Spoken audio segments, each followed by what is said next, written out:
everyone. Welcome to all in the series of real analysis. आज का हमारा topic है फंक्शंस एंड देयर प्रॉपर्टीज.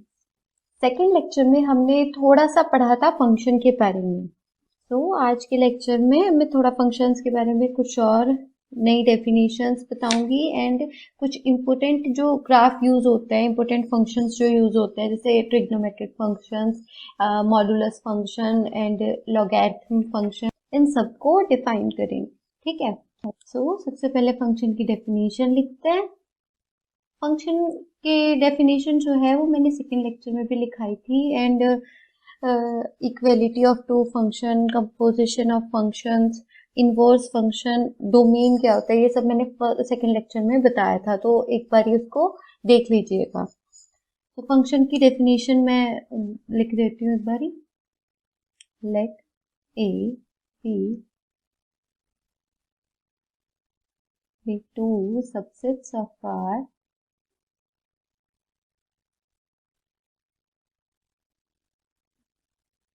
ठीक है. So a function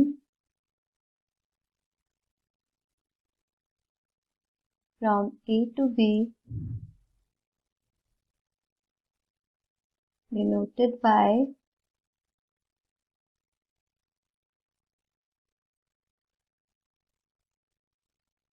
is a rule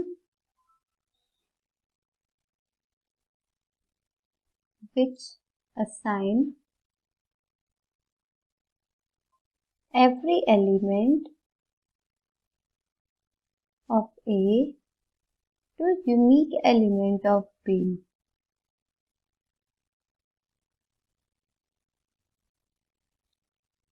Of B.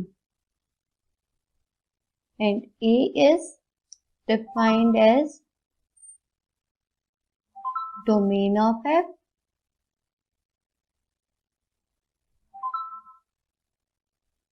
and B is called codomain of F.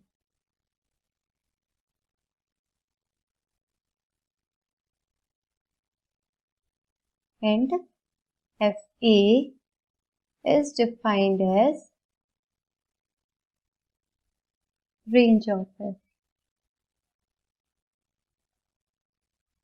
where FA equals to Fx belongs to B is that X belongs to A.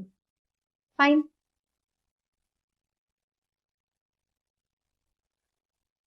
अब देखिए कुछ definitions मैंने लिखाई हुई हैं second lecture में, तो वहां से एक बार देख लेना. Composition of function, inverse of function,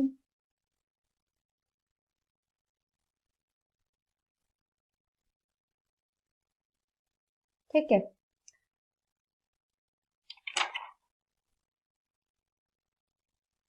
अब पढ़ते हैं कुछ वेल डिफाइंड फंक्शंस. ठीक है. तो फर्स्ट फंक्शन मैं ले रही हूँ आइडेंटिटी फंक्शन.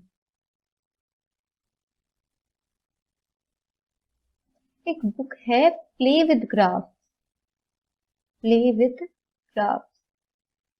अरिहंत पब्लिकेशन की है. बहुत अच्छी बुक है. बहुत सारे फंक्शंस उसमें डिफाइन किए हुए हैं, उनके ग्राफ बताए हुए हैं.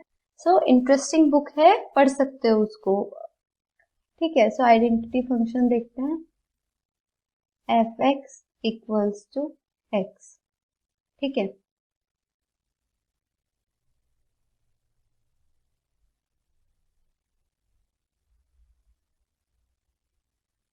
इसको बोलते हैं हम आइडेंटिटी फंक्शन. इसका ग्राफ कैसे होगा देखते हैं. ये स्ट्रेट लाइन होगी जो ओरिजिन से पास होगी. ठीक है.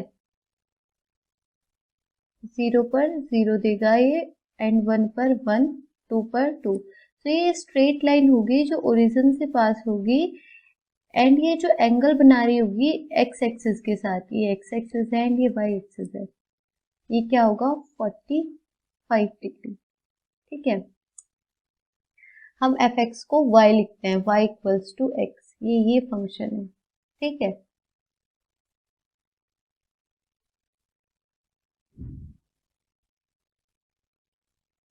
नेक्स्ट लिखिए polynomial function.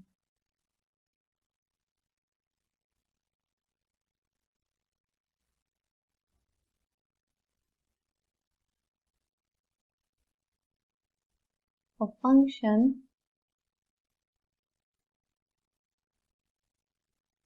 of the form fx equals to a naught plus a1x plus a2x square and so on plus an x bar n. Here n belongs to n and a naught, a1, an belongs to r. Then f is called a polynomial function.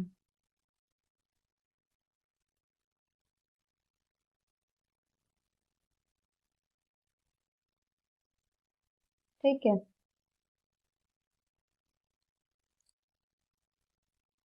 Example जैसे कि fx equals to x square, ठीक है। तो इसका graph कुछ इस type से होगा, इस टाइप से होगा कुछ इसका ग्राफ, ठीक है। And fx equals to x cube, इसका ग्राफ कुछ इस टाइप से होगा,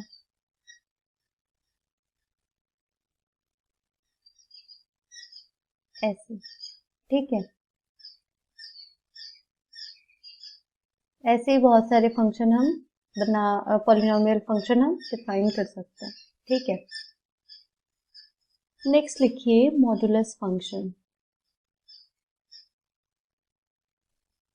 ये जो मैं फंक्शन बता रही हूँ इनको बताने का मीनिंग ये है क्योंकि ये हर जगह यूज होते हैं। आपने देखा होगा सीरीज में लॉगरिथम फंक्शन यूज हुआ एंड ट्रिग्नोमेट्रिक फंक्शन हर जगह यूज होते हैं।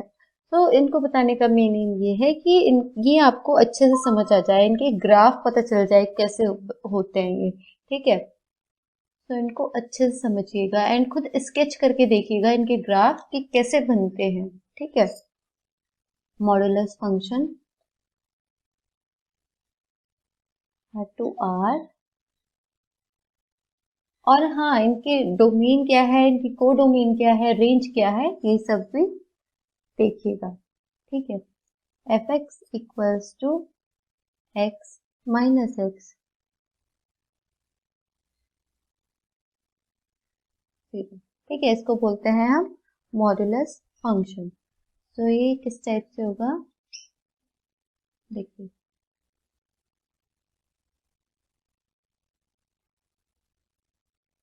When x is greater than equal to 0 then ये सिमिलर है आइडेंटिटी फंक्शन की जैसे, ठीक है। And when x is smaller than 0 then ये इस टाइप से बनेगा, सॉरी स्ट्रेट लाइन होगी ये,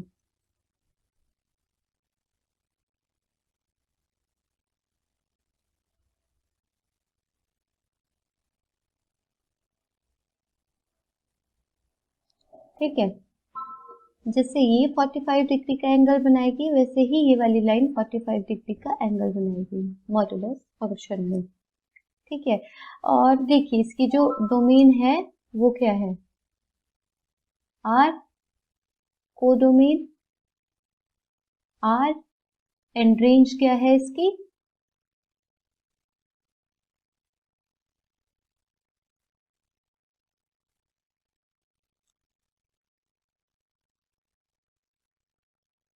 आर पॉजिटिव, मतलब जो पॉजिटिव रियल नंबर्स है यूनियन 0, और हम ऐसे भी लिख सकते हैं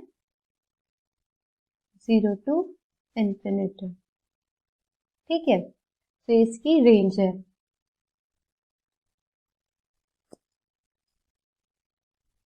कुछ प्रॉपर्टीज देख लेते हैं इस फंक्शन की।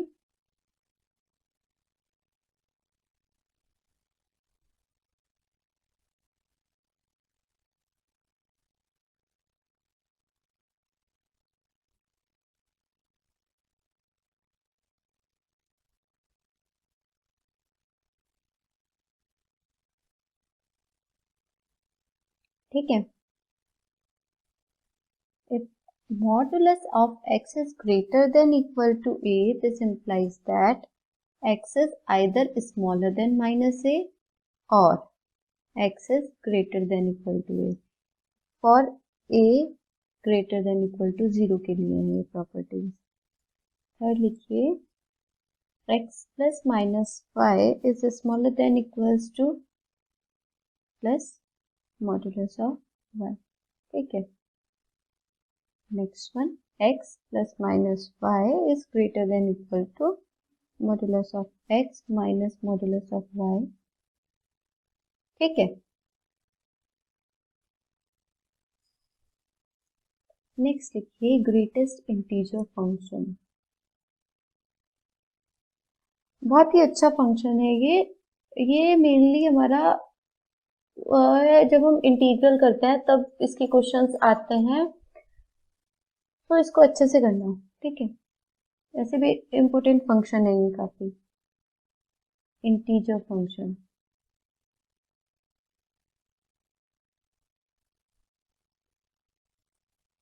f such that R2R defined as fx equals to n for all n smaller than equal to x and x is smaller than n plus 1। ठीक है।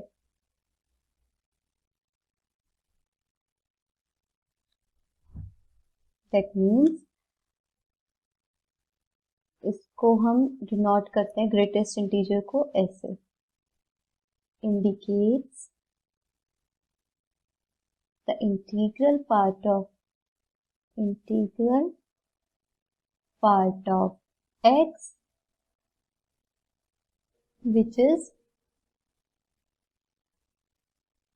the smallest and nearest to x, which is nearest and smallest integer to x। ठीक है। देखिए कोई हमारा x है अगर greater than equal to 0 है एंड स्मॉलर देन 1 है, तो ग्रेटेस्ट इंटीजर क्या हो जाएगा उसका 0, बिकॉज सबसे छोटा एंड उसके सबसे पास कौन सा इंटीजर है 0। ऐसे ही एफ एक्स इक्वल्स टू 1 हो जाएगा when x is greater than equal to 1 smaller than 2, क्योंकि x अगर 1 और 2 के बीच में होगा देन उसके सबसे पास और छोटा जो उससे इंटीजर होगा वो क्या होगा 1। ठीक है। ऐसे ही हम देखते जाएंगे कि जो ग्रेटेस्ट इंटीजर फंक्शन है वो किस टाइप का होगा। ठीक है। तो इसको अच्छे से डिफाइन कर देते हैं पहले।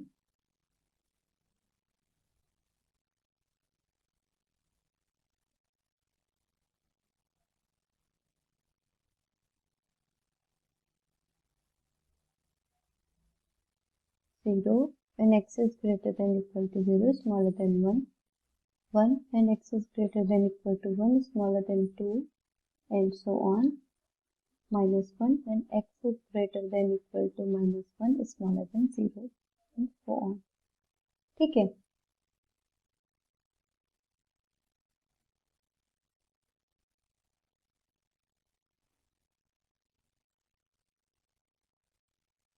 तो देखिए 0 और 1 के बीच में क्या वैल्यू है 0।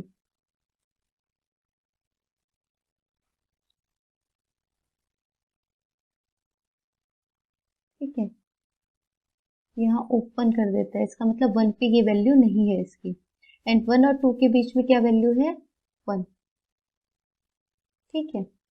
ऐसे ही 2 और 3 के बीच में 2, 3 और 4 के बीच में 3। ठीक है। तो ग्राफ इस टाइप से हो जाएगा।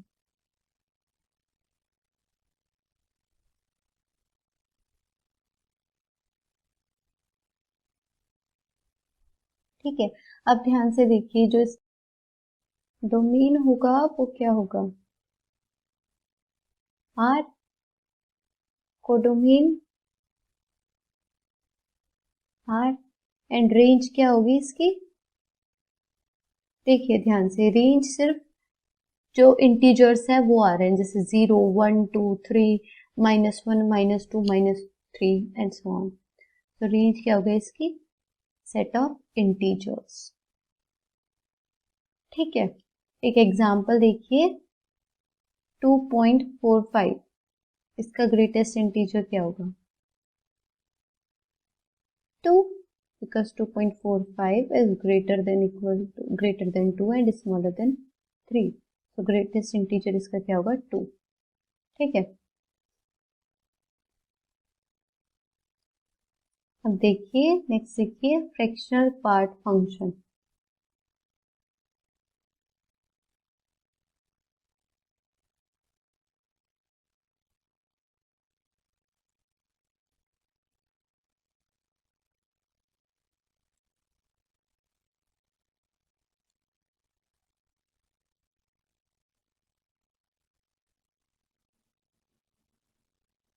हम कोडोमेन 0 to 1 क्लोज इंटरवल कर देते हैं।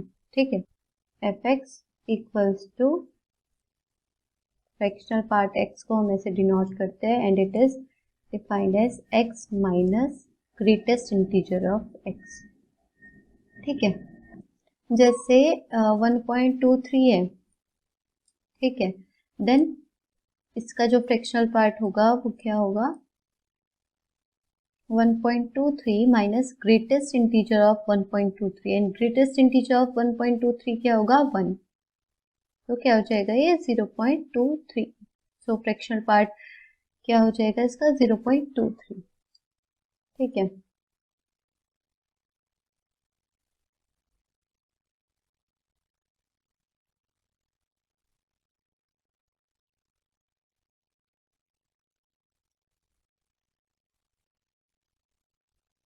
ठीक है। सो अब देखिए, कोई भी इंटीजर होगा, जैसे 1, 2, 3, 0, -1, इन पर क्या होगा ये फ्रैक्शनल पार्ट इनका?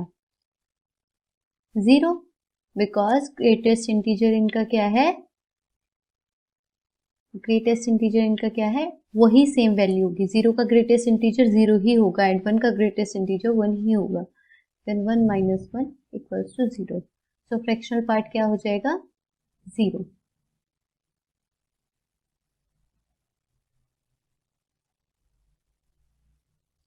तो ग्राफ इनका इस टाइप से बनेगा कुछ, और 1 पर ओपन रहेगा। ठीक है,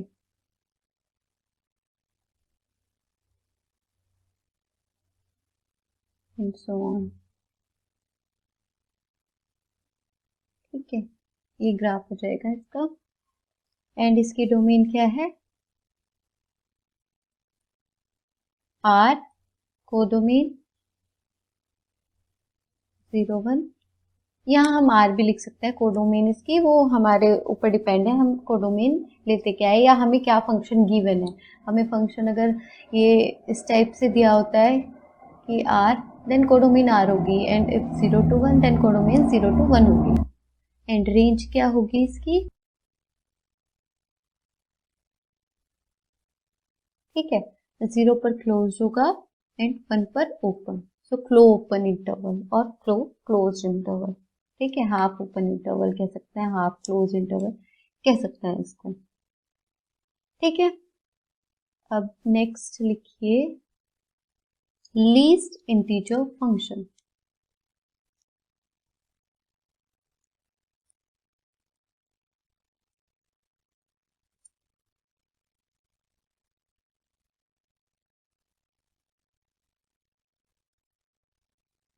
f from r to r and fx is defined as, least integer function को हम ऐसे डिनोट करते हैं, and it is the integral part of x which is nearest and greatest integer to x। ठीक है, तो ये किस तरीके से डिफाइन होगा, 0 when x is greater than -1 smaller than equals to 0, ठीक है।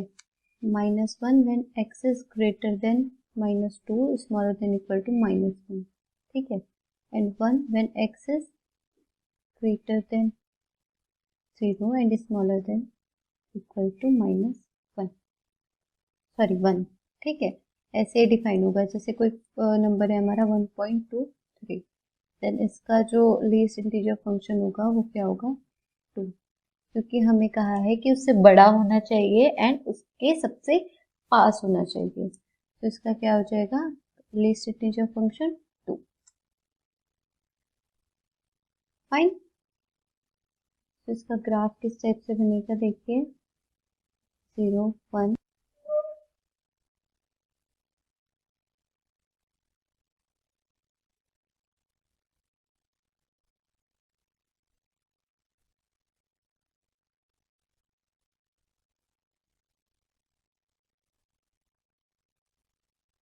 तो 0 से 1 के बीच की जितनी भी वैल्यूज होंगी उन पर फंक्शन की वैल्यू क्या होगी, 1, एंड 0 पर फंक्शन की वैल्यू क्या होगी, 0, तो यहाँ पर ओपन आ जाएगा। ऐसे ही 1/1 और 2 के बीच में जितने भी नंबर्स है उन पर क्या होगी वैल्यू, 2, इसका ग्राफ इस तरीके से बन जाएगा, ठीक है। ये हो गया हमारा लीस्ट इंटीजर फंक्शन, इसको सीलिंग फंक्शन भी कहते हैं, ठीक है। और जो हमने ग्रेटेस्ट इंटीजर फंक्शन पढ़ा उसको हम फ्लोर फंक्शन भी कहते हैं, ठीक है। नेक्स्ट लिखिए एक्सपोनेंशियल फंक्शन।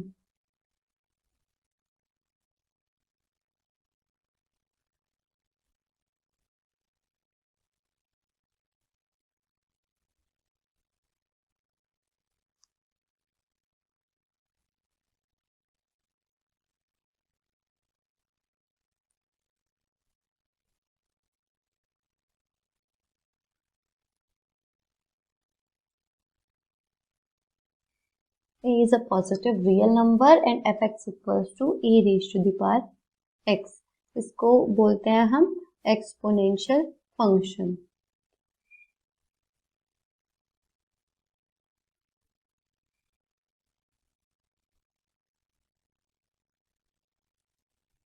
इसका ग्राफ दो तरीके से बनेगा, पहला when a is greater than 1 and दूसरा when a is greater than 0 and smaller than 1, ठीक है। सो किस टाइप से बनेगा, जब a greater than 1 होगा देन ये ग्राफ इस टाइप से बनेगा, ठीक है। एंड जब ये greater than 0 and smaller than 1 होगा देन ऐसे बनेगा। और जो ये वैल्यू है जहाँ ये एक्स वाई एक्सेस को कट कर रहा है ये 1 है, ठीक है। तो इस फंक्शन का डोमेन आर है, कोडोमेन आर है एंड जो रेंज है वो क्या हो गई, आर पॉजिटिव, ठीक है, positive real numbers.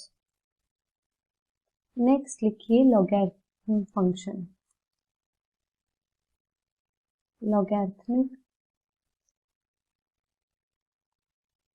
Function.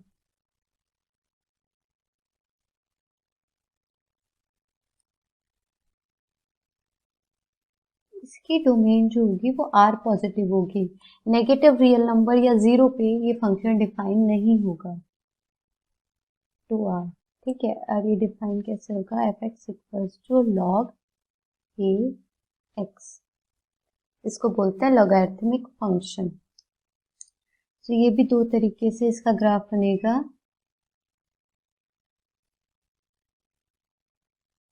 First है when a is greater than 0 smaller than 1 and when a is greater than 1, ठीक है। सो ये a is greater than 0 and smaller than 1, then इसका ग्राफ कुछ इस टाइप से होगा। और जहाँ ये x एक्सिस को कट करेगा वो होगी, वो जो पॉइंट होगा वो होगा 1 0। ठीक है,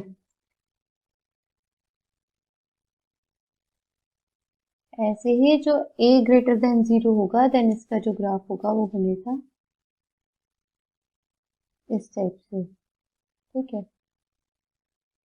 एंड जो ये पॉइंट होगा ये होगा 1 0, जो एक्स एक्सिस को किस पॉइंट पे कट करेगा 1 0 पे। ठीक है, तो जो इसकी रेंज हो जाएगी वो क्या होगी, पूरा रियल नंबर, सारे रियल नंबर्स हो जाएंगे। ठीक है, डोमेन इसका आर पॉजिटिव है, that means positive real number. Domain codomain इसके आर है एंड रेंज भी इसकी आर हो जाएगी। ठीक है, इसकी कुछ प्रॉपर्टीज देख लेते हैं अब। काफी इंपॉर्टेंट फंक्शन है हमारा, अभी तक भी बहुत यूज हुआ है ये एंड आगे भी बहुत यूज होगा। जब हम कॉन्टिन्यूटी पढ़ेंगे, रीमन इंटीग्रल पढ़ेंगे, तो ये बहुत ज्यादा यूज होगा।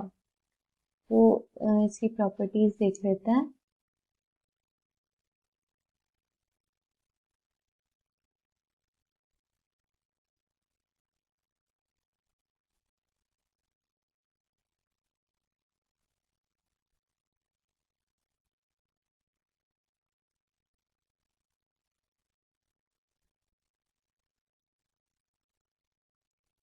इसकी प्रॉपर्टीज भी बहुत ज्यादा यूज होती है, हमने देखा हमारी सीरीज में बहुत ज्यादा यूज हुई इसकी जो प्रॉपर्टीज थी, एंड आगे भी जब हम कॉन्टिन्यूटी पढ़ेंगे तो यूज होंगी।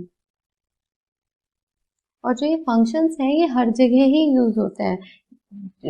मैथ्स में कहीं भी कुछ भी पढ़ोगे, रियल में तो हर जगह ही यूज होंगे। एंड इंटीग्रल पढ़ोगे वहां भी यूज होंगे, डिफरेंशियल इक्वेशन पढ़ोगे वहां ये यूज होंगे, पीडी पढ़ोगे देन यूज होंगे, तो ये हर जगह यूज होंगे मैथ्स में।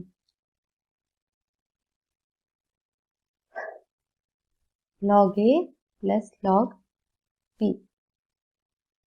ठीक है, where a b c belongs to r positive real number है a b एंड c, हम उन पे ये प्रॉपर्टीज बता रहे हैं।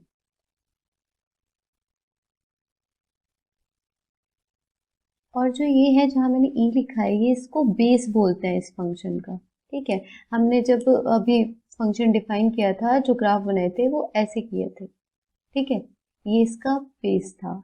ई की वैल्यू क्या होती है, ग्रेटर देन 2 होती है, स्मॉलर देन 3 होती है। तो जो इसका ग्राफ बनेगा वो वाला था when A is greater then 1, log base E x का ग्राफ। ठीक है, अब थर्ड प्रॉपर्टी लिखिए,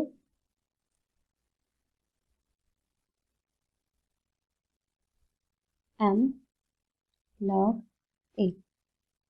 नेक्स्ट देखिए, बेस a है। ठीक है, सो इसकी जो वैल्यू होगी वो 1 होगी। ठीक, log a and base a where a is not equal to 1। Fifth, log p m। Base जो है वो है b raise to the power m, log a 1 upon m log base b a। ठीक है, when b is not equal to 1 and m belongs to r। ठीक है,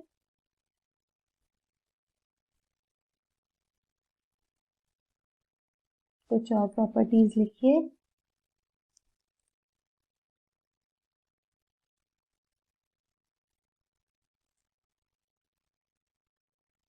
log a base b, log m, इससे पहले एक और property लिख लेते हैं। log a बेस b क्या किसके इक्वल हो जाएगा, 1 upon log b base a। ठीक है, when ab should not equals to 1। Next property लिखिए, log a base m log b base m, where ab not equal to 1 and m is greater than 0. ठीक है, a की power log base a m equals to m. ठीक है, ये a और जो base है वो सेम होनी चाहिए. Then m is greater than 0 and a is not equal to 1. Log bc b equals to b log base c a, where c is not equal to 1. ठीक है, नेक्स्ट लिखिए signum function.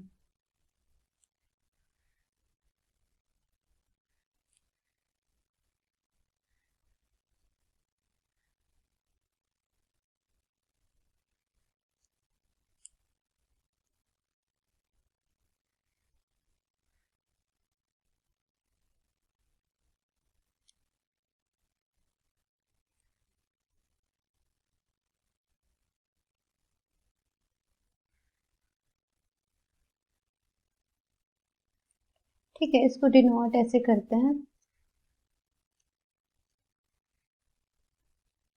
Modulus of x upon x. ठीक है, इसको बोलते हैं signum function. जो इसका ग्राफ है वो कैसे बनेगा, 0 पे 0 वैल्यू होगी एंड ग्रेटर देन 0 पे 1 वैल्यू होगी, यहाँ पर ओपन, एंड स्मॉलर देन 0 पे -1. ठीक है, तो ये इसका ग्राफ होगा.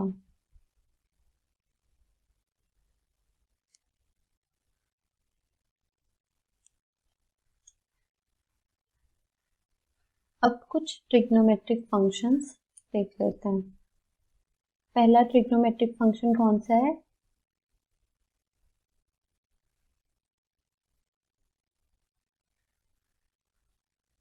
Sine function.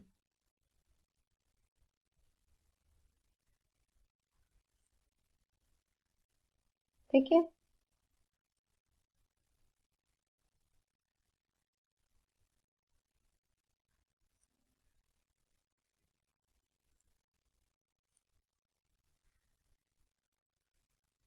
इस फंक्शन की जो रेंज है वो -1 और 1 क्लोज इंटरवल है.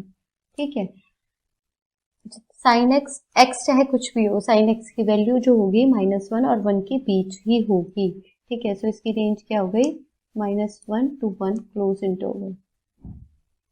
और ये किस टाइप से बनेगा ग्राफ, देखिए π/2 पाई 3π/2 -π/2 -π1 and -1.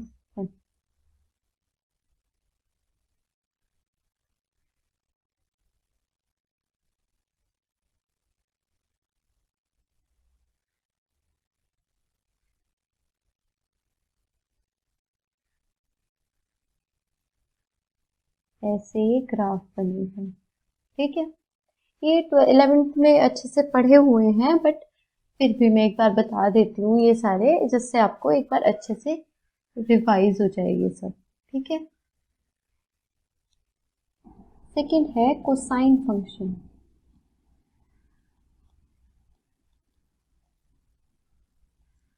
कोसाइन फंक्शन ही -1 और क्लोज इंटरवल -1 to 1 इसकी रेंज होती है, एंड इसका ग्राफ थोड़ा सा चेंज होगा साइन फंक्शन से.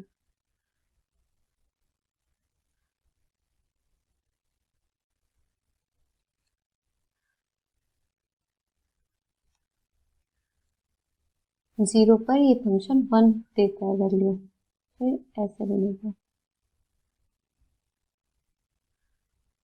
ठीक है,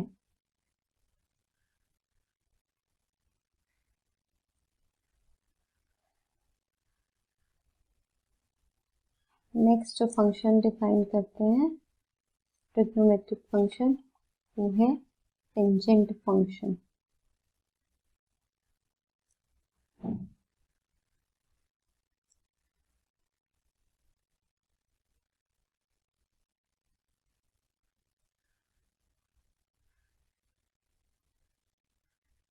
ठीक है, इसका ग्राफ कैसे बनेगा?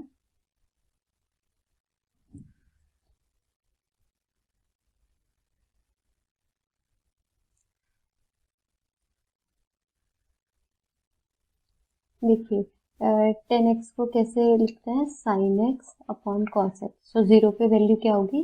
0, एंड पाई बाई 2 पे 1 अपॉन 0, यानी इन्फिनेटिव की तरफ जाएगा। सो ये इस टाइप से बनेगा।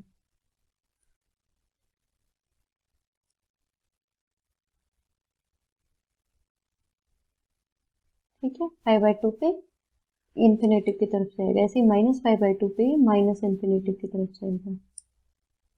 ठीक है, ऐसे ही पाई पे 0 हो जाएगा, एंड 3 पाई बाई 2 पे इन्फिनेटिव की तरफ जाएगा, एंड पाई बाई 2 पे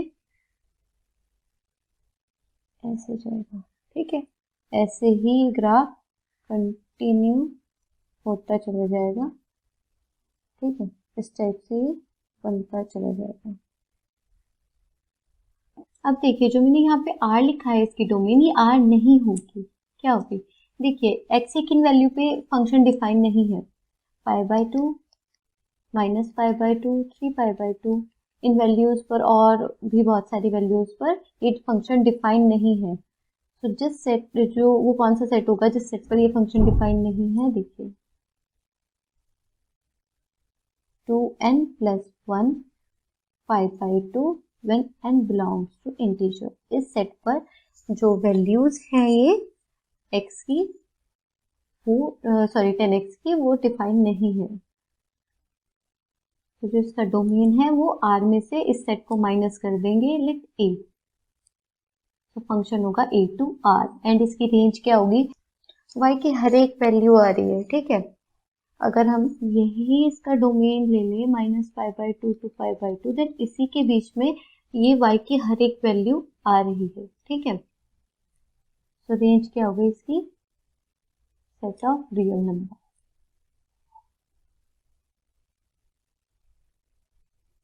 ठीक है, नेक्स्ट फंक्शन डिफाइन करते हैं, कोसेकेंट फंक्शन।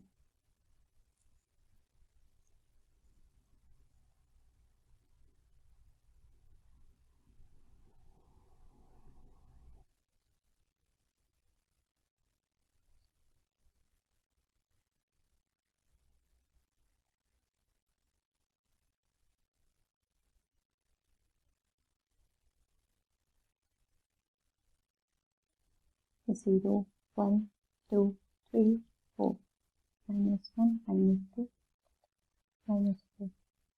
कॉसेक एक्स क्या होता है? 1 अपॉन साइन एक्स।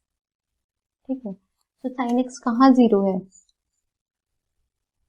एन पाई पर। ठीक है, तो ये वो सेट होगा जहां पर कॉसेक फंक्शन डिफाइन नहीं है। सो इसकी जो डोमेन है वो क्या हो जाएगा? r minus this set, a equals to this. ठीक है, अब देखिए साइन फंक्शन कैसे बन रहा था, ऐसे।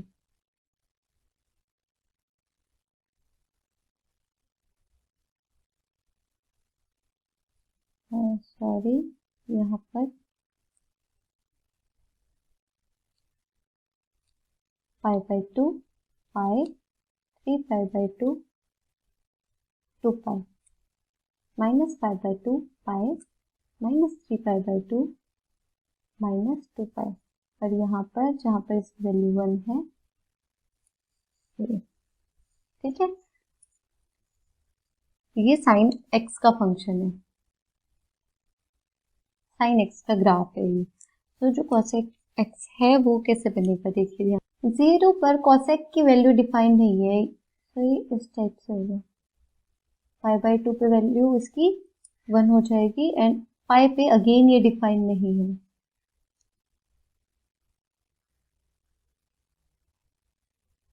ठीक है, सॉरी, ये इस टाइप से बनेगा ये फंक्शन, ऐसे।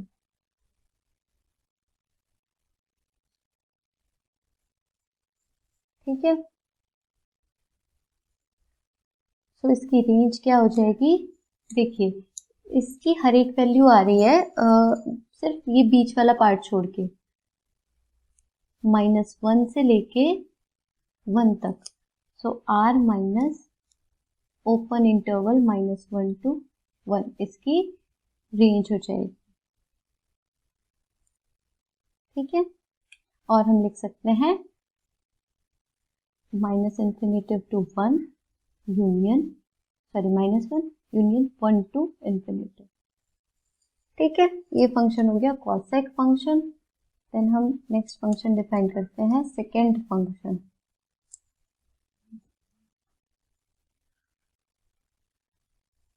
sec x की वैल्यू क्या होती है? sec x equals to 1 upon cos x।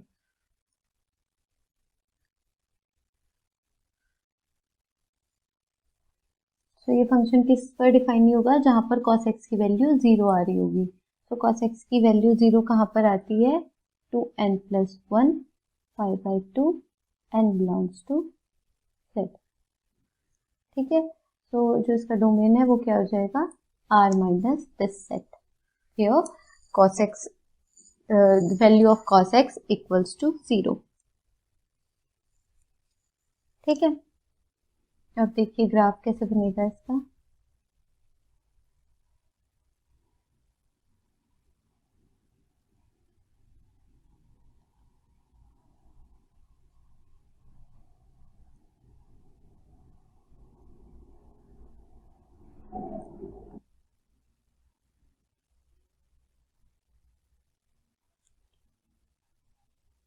ये 1 है।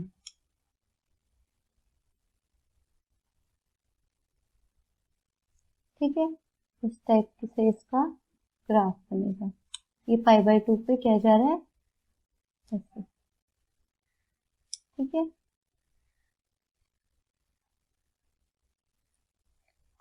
ओके। सो इसकी जो डोमेन है वो तो ये होगी, रेंज क्या होगी? अब देखिए यहाँ पर वैल्यू नहीं आ रही, जो वो है -1 से लेके 1 तक।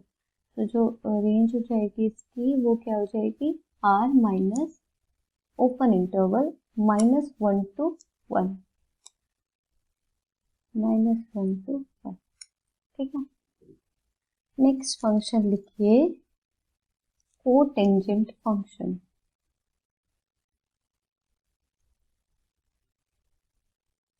कॉट बोलते हैं इसको। तो कॉट एक्स कैसे डिफाइन होता है? Cos X upon sine x.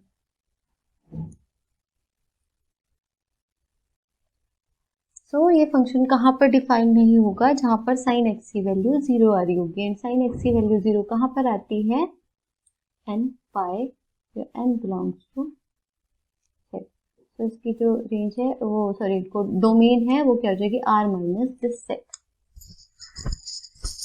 ठीक है, देन इसका ग्राफ कैसे बनेगा? π/2 पाई 3 π/2 2 पाई -5 -3 π/2 -2 पाई। देखिए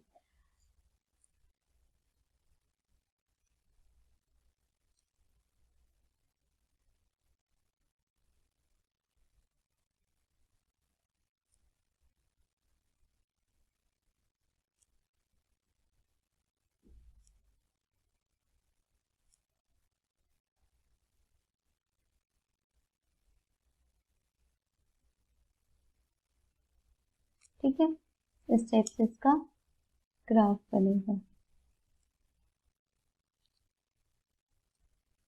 सॉरी,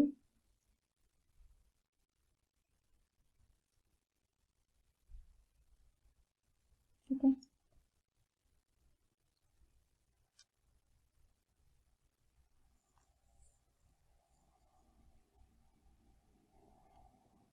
ये जो इसके ग्राफ है वो यहाँ पर क्लियरली बन नहीं पा रहे हैं। सो मैं जो इसके जो ग्राफ हैं इन सब के जो फंक्शंस मैंने डिफाइन किए हैं इस पूरे लेक्चर में और जो अभी करने वाली हूँ, उन सब के मैं ग्राफ और उनकी डिटेल्स मैं डिस्क्रिप्शन में मिल जाएंगे आपको सब।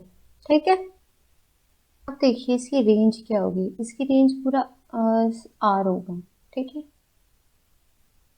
क्योंकि हमें y की हर एक वैल्यू मिल रही है। ठीक है, तो ये हमारे ट्रिग्नोमेट्रिक फंक्शंस हो गए। अब हम इनवर्स ट्रिग्नोमेट्रिक फंक्शन डिफाइन कर देते हैं।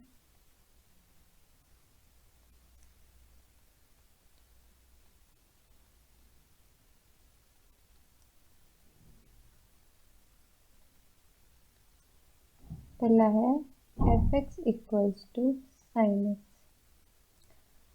अब देखिए, जो इनवर्स के लिए जो ये फंक्शन है ये बाइजेक्टिव होना चाहिए, तो it should be bijective.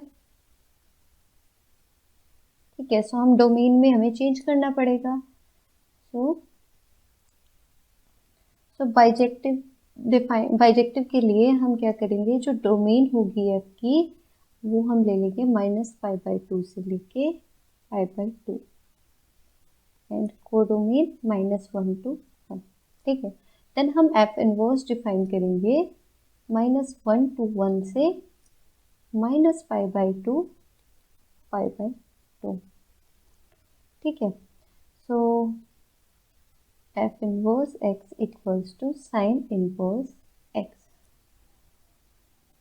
Graph क्या बनेगा इसका, -1 1 π/2 -π/2, इस टाइप से बन जाएगा। ठीक है, ऐसे ही हम cos इनवर्स एक्स हम डिफाइन कर लेंगे। cos इनवर्स एक्स, तो cos इनवर्स एक्स का जो ग्राफ होगा वो कैसे हो जाएगा, ये हम डिफाइन करेंगे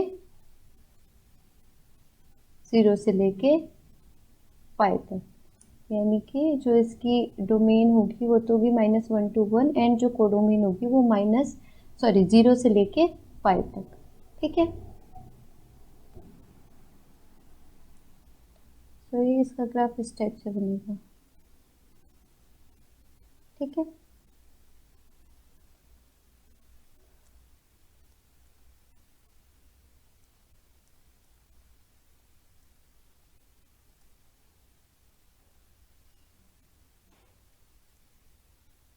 tan इनवर्स एक्स π/2 -π/2, सो एफ इनवर्स डिफाइन होगा फ्रॉम R2 -π/2 to π/2। R इसका डोमेन है एंड -π/2 to π/2 क्लोज इंटरवल इसकी रेंज और कोडोमेन है। ठीक है, तो इस टाइप से होगा, -π/2 पे इस टाइप से होगा एंड ऐसे। ठीक है, then x tends to infinitive, then tan inverse x tends to π/2। ऐसे ही x tends to -infinitive, then tan inverse x tends to -π/2। ठीक है, फोर्थ फंक्शन है हमारा cot इनवर्स x। ये डिफाइन होगा फ्रॉम R2 -π/2 to π/2।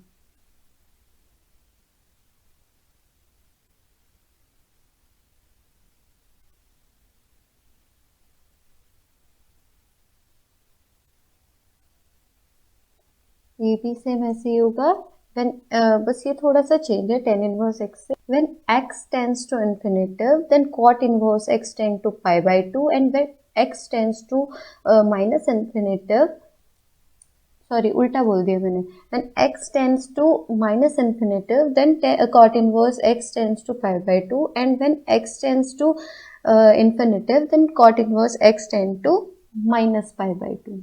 ठीक, नेक्स्ट है sec inverse x। तो इसकी डोमेन क्या होगी, R -1 to 1 एंड रेंज क्या होगी,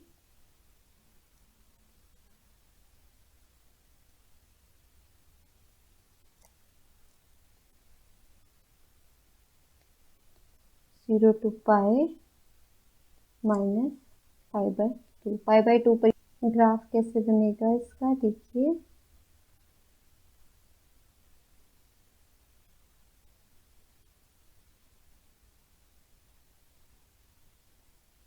डोमेन इसकी पूरा R है -1 to 1 ओपन इंटरवल को छोड़ के। सो -1 और रेंज क्या है इसकी 0 to π। तो देखिए -1 पर ये π होगा। सेक इनवर्स x -1 पर ये π होगा। And when x tends to -∞, then sec inverse x tend to π/2। ठीक है। एंड ये 1 पे sec inverse x की वैल्यू 0 होगी। And when x tends to infinity, then sec inverse x tends to π/2। ठीक है। ऐसे लास्ट ग्राफ रह गया हमारा cosec inverse x। तो जो इसका डोमेन है वो क्या होगा R -1 to 1 एंड रेंज क्या होगी इसकी -π/2 to π/2 0। ठीक है।